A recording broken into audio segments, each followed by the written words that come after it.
sensores de pressão, pressoreceptores ou baroreceptores na bifurcação da carótida. São sensores que estão com terminações nervosas livres na parede vascular. Qualquer estiramento do meu vaso, como é um sensor sensível ao estiramento, ele detecta essa alteração. E aqui na bifurcação da carótida, veja que tem uma ramificação de terminações nervosas livres na parede vascular. Então, é um receptor mecânico sensível ao estiramento. Tá? Essa aqui é a mesma coisa. Então, veja, aqui é uma figura ilustrativa mostrando esse receptor todo enovelado que está ao redor da minha parede vascular, com terminações nervosas livres. Que qualquer alteração de pressão, eles detectam essa variação de pressão e informam o cérebro que precisam abaixar a pressão. Se esse estiramento for suficiente para desencadear uma ativação da via aferente, isso leva essa informação para o cérebro. O que isso quer dizer? Se o estiramento for suficiente para converter uma alteração do potencial de membrana num potencial de ação, essa informação é levada para o cérebro. Tá? Como isso ocorre? Abrindo canais de sódio sensíveis à voltagem. É um receptor, tem canal de sódio sensível à voltagem.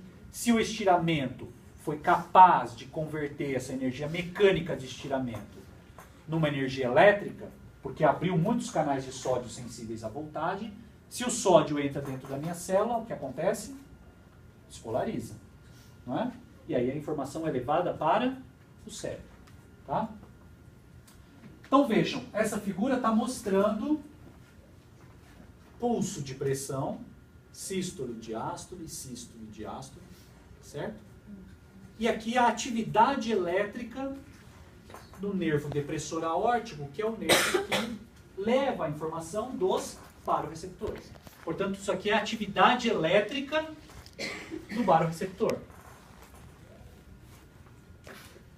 Vejam, eu sempre tenho uma atividade elétrica do baroreceptor quando eu estou em qual fase do ciclo cardíaco?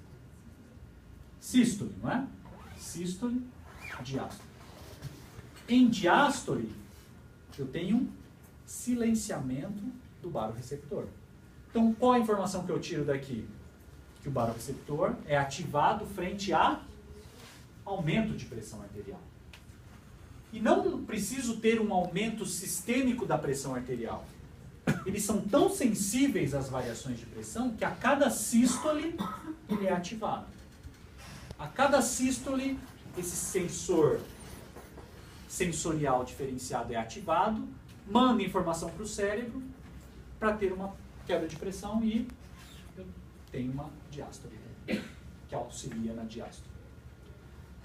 Então vejam, se eu estou numa situação normal, isso aqui é um pulso de pressão e aqui, esquematicamente, atividade elétrica dos baroreceptores. Se eu tenho um pulso de pressão, eu tenho um aumento da atividade na fase de sístole e ele diminui a atividade na diástole. Se por algum motivo minha pressão arterial aumentou, eu aumentei a atividade dos baroreceptores. Se a minha pressão arterial diminuiu, eu vou diminuir a atividade dos baroreceptores. Certo? Novamente, pressão arterial normal. Se eu aumentei minha pressão, eu aumento a atividade dos baroreceptores. Se a pressão diminuiu, eu vou diminuir a atividade. Portanto, se minha pressão caiu, eu vou ter uma desativação de baroreceptores.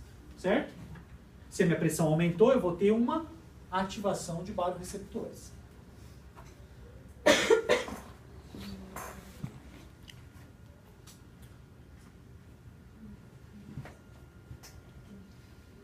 Bom, então esses baroreceptores são sensores de pressão, receptores mecânicos, sensíveis ao estiramento. Tanto é que eles estão localizados em regiões de alta pressão. São terminações nervosas livres ao redor do meu vaso. Quando esse sensor é ativado e gera-se uma atividade elétrica que precisa ser levada para o cérebro, o que nós temos? Que uma via aferente deve ir para o sistema nervoso central. Não é? Os baroreceptores localizados na aorta, eles levam a informação via nervo vago sensitivo. Tá?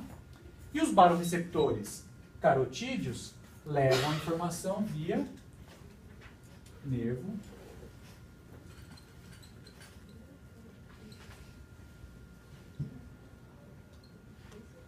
glossofaríngeo. Tá? São os dois nervos que levam a informação para o sistema nervoso central. Mas para onde no sistema nervoso central? Tem um primeiro núcleo no sistema nervoso central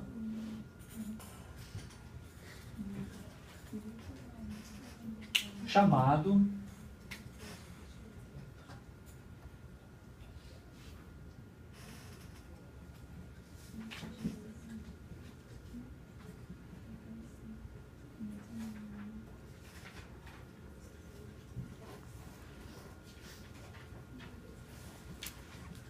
núcleo do trato solitário, certo? Ou, se vocês verem nos vídeos, talvez vai estar NPS. Que é a primeira porta de entrada do cérebro, dessas vias aferentes. Algum lugar precisa chegar a isso. Algumas vias reflexas, somáticas que vocês viram, chega aonde? Na medula espinal, né? No caso aqui, para vias víscerosensoriais, vão chegar no núcleo do trato solitário, tá bom? Do núcleo do trato solitário, obviamente que nós vamos ativar neurônios no núcleo do trato solitário. Ok? Que, obviamente, vão mandar informações para outras regiões no cérebro. Com o objetivo de quê? O que a gente vai ter no final das contas? Nós vamos ter uma via eferente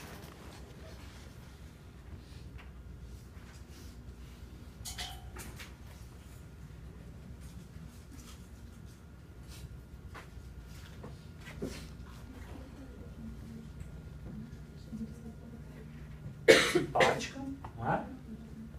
Liberando o que no vaso? Noradrenalina, e no coração, noradrenalina. Ou uma via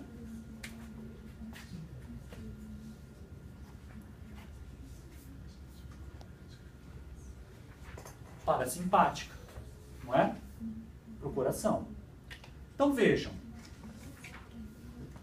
o quebra-cabeça está incompleto ainda. Mas o que nós temos? Sensores que detectam a variação de pressão. Mandam informações para o cérebro através de vias aferentes neurais, vago ou glossofaríngeo. Essa via vai chegar no cérebro. Chegou no cérebro aonde? No núcleo do trato solitário, que é a primeira região de entrada do cérebro.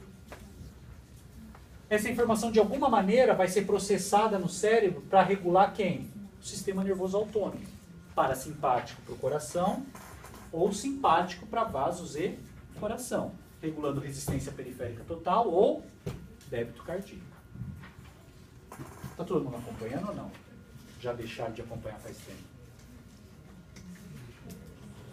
Pode continuar? Sim?